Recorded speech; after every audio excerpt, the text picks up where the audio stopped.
शासनपति प्रभु महावीर स्वामी को हम वंदन करते हैं। सभी गुरु भगवंतों को तिकोते के पाठ से वंदन करते हैं।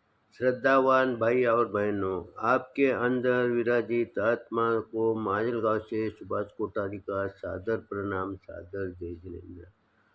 उत्तराध्याय सूत्र पर ये मेरा 21वां वीडियो है।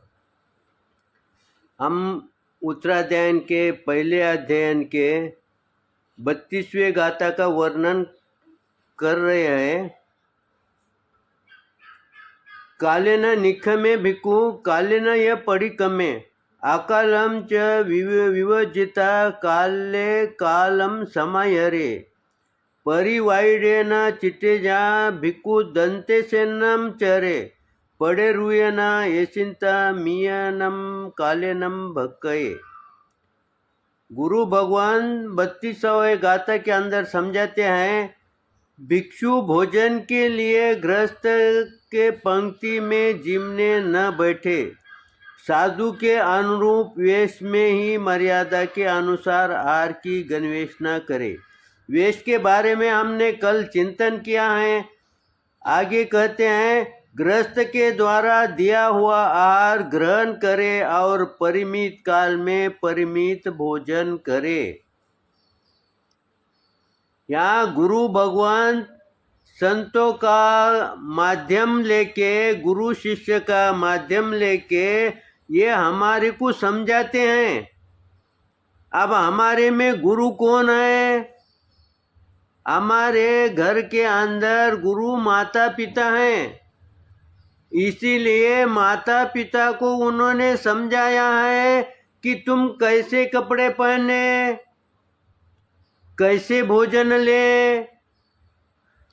यानी जो माता पिता हैं वो अब माता पिता बन गए हैं, गुरु बन गए हैं, तो उनके कपड़े पहनने में या भोजन करने में या लेने देने में, बातचीत करने में फर्क आना चाहिए। हम कभी कभी देखते हैं कि 70-80 वर्ष का बुजुर्ग भी कुछ ऐसी बात करता है, कुछ ऐसी सीरियल देखता है कि हम मानो समझ जाते हैं कि शायद ये अभी बालक ही है, अभी 25-30 वर्ष का ही है। इसलिए गुरु भगवंतों ने हमें यह इस गाथा के माध्यम से समझाया है, अगर तुम्हारे को घर में शांति होना है, स्थिर होना है, अशांत से मुक्त होना है, तो इन बातों का पालन करें। उन्होंने घर के सभी सदस्यों को समझाया है। हमारे को भी शिष्य के रूप में उनके साथ कैसा व्यवहार करना है, ये जैसा हमारे को समझाया है, वैसा ही माता पिता ने यानी गुरु ने कैसा रहना चाहिए, कैसा आहार ग्रहण करना चाहिए। कपड़े के बारे में हमने कल चिंतन किया है कि जो प्रमुख है, जो गुरु है, जो युवक है, जो घर का कोई भी सदस्य है, वो अपने अनुरूप कपड़े परिधान करे। पूरा शरीर ढकने की कोशिश नहीं, पूरा शरीर ढकना ही चाहिए ताकि तुम आने वाले संकट से बच सकोगे। अगर तुमने कपड़े कम प्रमाण में पहने, शरीर आदि खुला रखे, तो फिर तुम्हारे पर कोई भी प्रसंग आ सकता है, इसका ध्यान रखे। अब आगे के लाइन में क्या क्या है, गृहस्थ के द्वारा दिया हुआ आहार ग्रहण करे। और उसके पहले क्या है, उन्होंने गृहस्थ के पंक्ति में जीवन में न बैठे। यानी गुरु भगवान ये हमारे को समझाते हैं, हमारे बुजुर्ग को ये समझाते हैं कि तुम पंक्ति में न बैठे। इसका मतलब तुम सभी के साथ में न बैठे।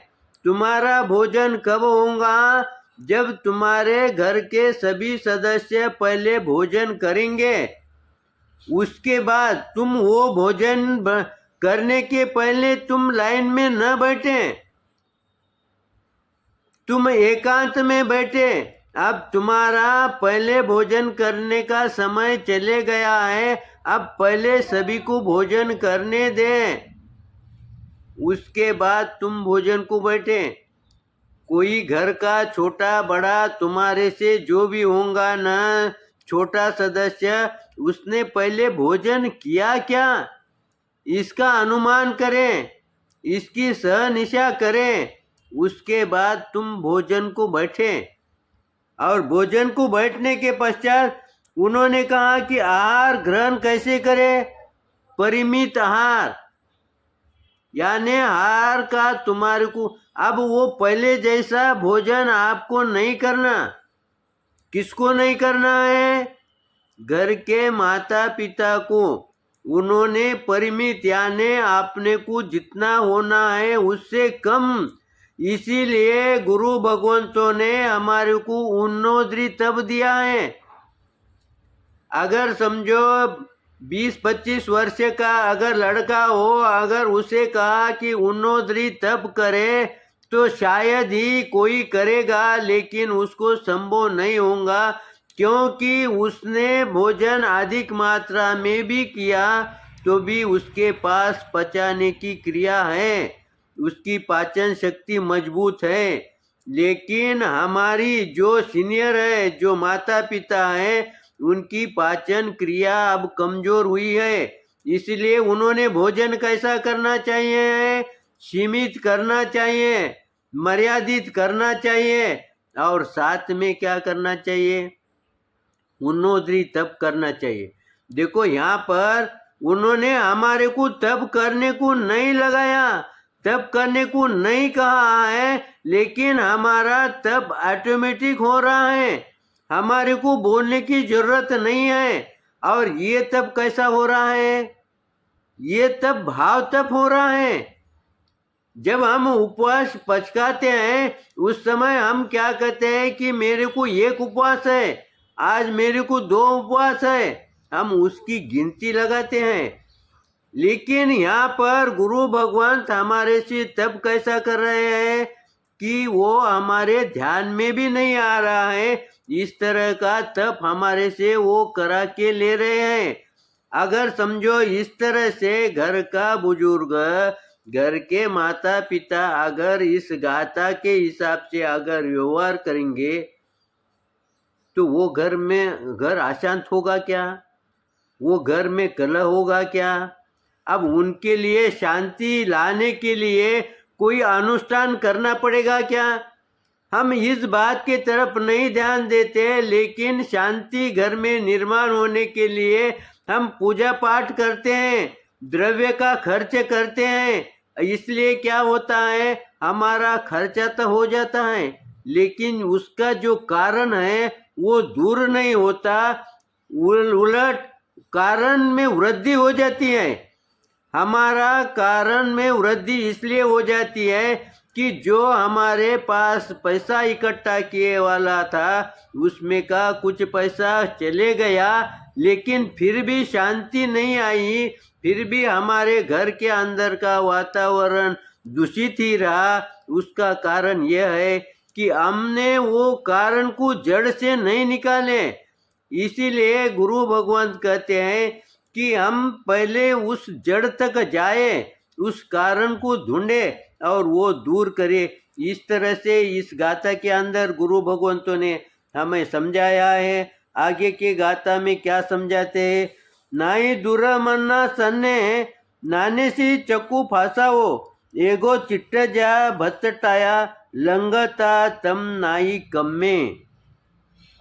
यहाँ पर 33वें गाथा के अंदर गुरु भगवान समझाते हैं, गृहस्थ के द्वार पर पहले खड़े याचक की दृष्टि में एवं दाता के दृष्टि में सामने न रहे, भिक्षु वहां से न अधिक दूर रहे न अधिक निकट रहे, और एकांत में राग द्वेष रहित होकर अकेला खड़े रहे, किंतु आहार पानी के लिए या याचक वर्ग को लांघकर आगे न बढ़े। यहाँ पर हम इसका चिंतन पूर्ण तो नहीं होगा, लेकिन यहाँ पर गुरु भगवंत कहते हैं कि गृहस्थ के द्वार पर, यानी यहाँ पर माता पिता ने अपने परिवार के घर के अंदर भले ही द्वार पर खड़े नहीं हैं, लेकिन तुम अनुमान करो कि हमारे को कौन से जगह पर उचित है भोजन के लिए है। हम इस गाथा का चिंतन समय को देखते हुए यहाँ पर रुकते हैं। इसका चिंतन हम कल करेंगे। गलत हुआ होगा तो क्षमा करेंगे, सही होगा तो लाइक करें। इसी आशा के साथ पूर्ण विराम लेता हूँ। ओम शांति।